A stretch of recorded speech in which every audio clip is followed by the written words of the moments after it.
Hello dear students, आज हम बात करेंगे जो सॉइल होती है उसकी क्लासिफिकेशन और इसके बाद जो डिफरेंट टाइप्स होते हैं सॉइल की उनके बारे में भी हम डिस्कस करेंगे इस टॉपिक में। तो सबसे पहले हम देखते हैं जो फॉर्मेशन ऑफ सॉइल होती है।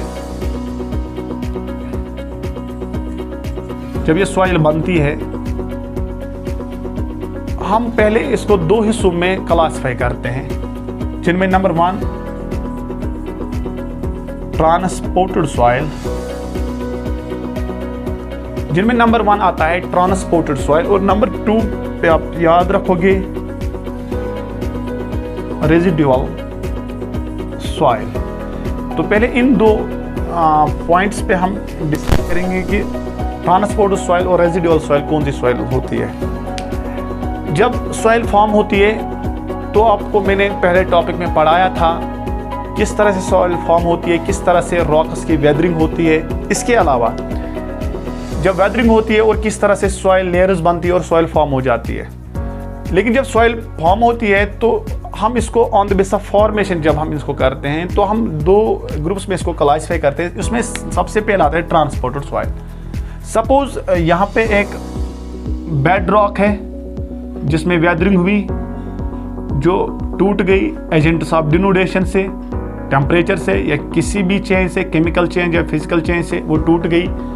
उसके बाद क्या हुआ, बहुत सारे एजेंट्स आए जो ये वेदर्ड रॉक के जो पार्टिकल्स होते हैं उनको वो ट्रांसफर करते हैं, किसी दूसरी जगह पे ट्रांसपोर्ट करते हैं।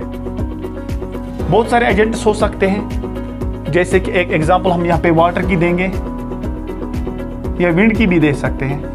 विंड से, वाटर से या कोई भी और एजेंट हो जिससे ये पार्टिकल्स ट्रांसफर हो जाते हैं at the place of weathering. जो प्लेस होती है वेदरिंग की वहां से ये ट्रांसफर हो जाते हैं और किसी दूसरी जगह पे डिपोज हो जाते हैं। और जब ये दूसरी जगह पे डिपोज हो जाते हैं तो वहां पे सॉइल बनती है and that soil is called transported soil. तो उसके बाद दूसरी सॉइल आती है रेजिडुअल सॉइल।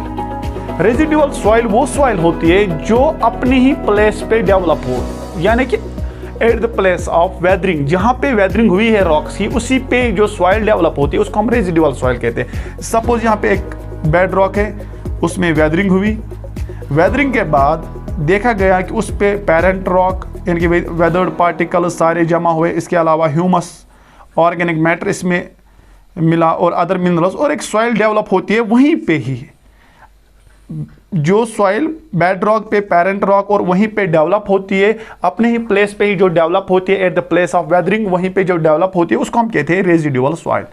तो ये थी ट्रांसपोर्टेड और रेजिडुअल सॉइल। इसके अलावा अब अगर एंशिएंट टाइम्स की बात करेंगे तो एंशिएंट टाइम्स में देखा गया है कि बहुत सारे जगहों पे जो लोग थे हिंदुस्तान में, वो जो सॉइल होती थी वो फर्टिलिटी के हिसाब से सॉइल को देखते थे, यानी कि वो दो नामों से सॉइल को क्लासिफाई करते थे। उन नामों में एक ऐसा नाम आता था जिसको उर्वारा कहते थे और दूसरा होता था उसारा। उर्वारा फर्टाइल सॉइल को कहते हैं और उसारा लेस फर्टाइल सॉइल को कहते हैं। यानी कि हिंदुस्तान के जो लोग थे वो उर्वारा और उसारा टर्में यूज करते थे सॉइल के नामों के लिए on the base of fertility, यानी कि फर्टिलिटी को देखकर जो जमीन ताकतवर होती थी उसको उर्वारा कहते थे और जो लेस फर्टाइल होती थी उसको उसारा कहते थे। तो इस तरह से ये जो सॉइल होती थी क्लासिफाई होती थी एंशिएंट टाइम्स में। और उसके बाद आज की दुनिया में जब हम देखते हैं तो सॉइल की क्लासिफिकेशन डिफरेंट ग्रुप्स में हो चुकी है। डिफरेंट ग्रुप्स में हम देखते हैं सॉइल की क्लासिफिकेशन। इसके अलावा उनको भी हम पढ़ेंगे, तो अगले टॉपिक में हम उनको पढ़ेंगे कि किस तरह की सॉइलें होती है, कलर की बुनियाद पे किस तरह की सॉइल होती है। तो आज इस टॉपिक में हम इतना ही पढ़ेंगे जिसमें हमने ट्रांसपोर्टेड, रेजिडुअल सॉइल और उर्वारा और उसारा की बात की। टिल देन खुदा हाफिज।